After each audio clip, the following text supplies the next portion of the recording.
If you don't use a specialist to set up your SMSF, there's a good chance you're going to get it wrong. Make sure if you are setting up an SMSF, you're using someone who knows what they're doing and has experience. If you try and do it yourself, you're going to stuff it up. You are legally responsible, even if you engage a professional to look after your SMSF, lodge the tax return, and have an independent audit. At the end of the day, the buck stops with you. If you don't want your hard-earned retirement savings to go to your ex-wife or your ex-husband, update your binding death nomination. If you don't, that's where it's going. Welcome to SMSF Insider, where we help busy professionals to gain financial independence using an SMSF. Hi, I'm Troy, founder of Blue Chip SMSF Services. And over the last 20 years, I've helped thousands of Aussies manage the complexities of self-managed super funds. And in this podcast, I'll answer your questions, break down the myths, so you can take charge of your financial freedom. Let's get into it.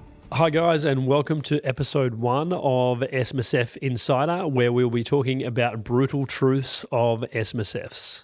If you don't use a specialist in the SMSF space, you might not get it right, and it may take twice as long and can cost you twice as much. When you are establishing something that's so complex, you want to make sure you do get it right, and you want to make sure you've got someone to lean on and ask questions to if you need to. Some of these providers have very limited customer support. So just be mindful when you are establishing a fund. Make sure you choose a reputable provider that can assist you and hold your hand throughout the process, because you will need it. There's been many occasions where we've had clients try and do it themselves over the years, and it hasn't ended well, and we've had to go back and fix the fund. And it's almost easier just to start from scratch all over again.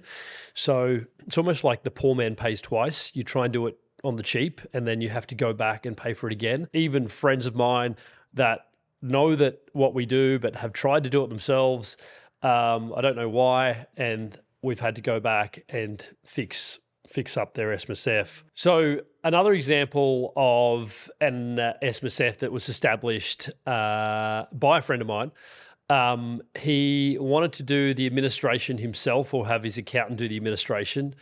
I kind of begged him not to, because I knew what would happen, which would be nothing. And sure enough, a few years later, time goes by, he hasn't lodged a return for his fund in 3 years. He has all of his insurances owned by his SMSF. It's now become difficult to make contributions to his fund because it's now non-compliant. So that's a horror story in itself, more so on the administration side of the fund, not so much establishing the fund, but looking after the fund and making sure the fund remains compliant once it's established is also very critical. So that is a story that stands out. So just be mindful when you are not only establishing a fund, but just be mindful of the ongoing requirements and responsibilities that come with being an SMSF trustee.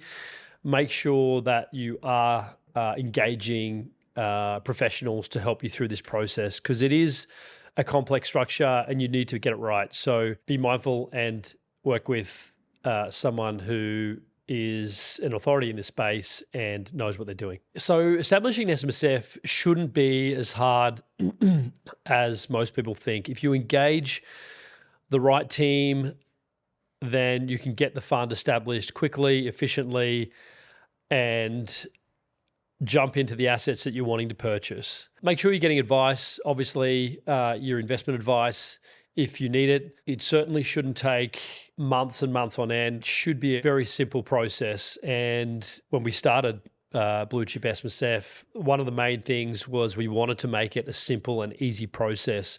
We found that it was taking a lot longer than it should. So one thing we wanted to do was make it a simple process for the trustees when they're establishing a fund.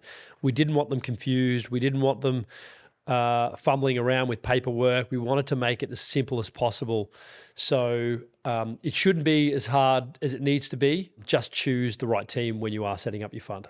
So whether you have an SMSF, whether you have a retail fund or an industry fund, or whether you're investing outside of super, there's always going to be a crash. It happens every 10 years or thereabouts. They don't last forever, crashes, but at the time, it seems like they are going to last forever. The media is splashing a lot of blood on the streets, and it's the worst crash we've ever seen. That we see it every single time. I've lived through quite a few of these now, and just be mindful, there is always going to be a crash. It's what you do during the crash that'll make all the difference. Just quickly, guys, if you're a busy professional, fed up with traditional super funds and overwhelmed by the setup of your SMSF, we can help. Book in a call with my team using the link in the show notes, and let's build your future on your terms. Now, back to the episode.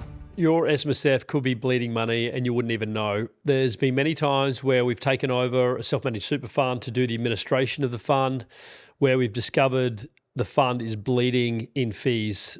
Whoever's been doing the administration or providing advice has been overcharging. So do be mindful of the fees that are coming out of your SMSF and make sure the fees that are coming out are related to your SMSF and your retirement strategy. You can't have fees coming out for advice, for example, that is not related to your retirement strategy. So be mindful of this and keep an eye on your fees. There's been quite a few cases where we've taken over funds and to do the administration, and those funds, once we've gone through the cash account, and we've noticed a lot of fees coming out. So even if you engage a professional to look after your SMSF, to look after your administration, you are still ultimately responsible for your fund. So you can't say to the ATO, oh, it was my administrator's fault.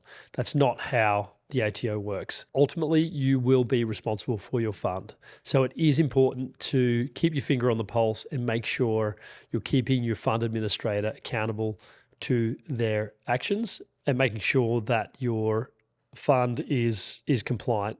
Your administrator should be doing this anyway, but you should keep an eye on things to make sure that keep them in check and keep them honest and make sure they are doing the right thing. Because as I said, at the end of the day, the buck stops with you. So with a non-complying SMSF, the auditor will need to will contact the ATO and let them know the fund is non-complying if it's a major breach, and it'll need to be fixed, and there'll be penalties. So it is important to ensure that whoever you are using to look after your SMSF and help you with the administration, that the SMSF remains compliant, because it will cost you money and you're putting your retirement savings at risk. So with an SMSF, it'll obviously give you control, but control is nothing without action. So if you are establishing an SMSF, make sure you take action on the reason you established it in the first place.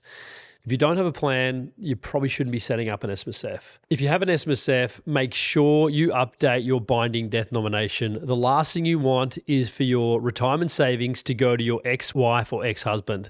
Many a time we've seen clients that don't update these binding death nominations in circumstances. Please make sure you update them, because I'm sure you don't want your hard-earned money going to your ex-spouse. If you want your super fund to grow, it's important that you maximize your super contributions if you can.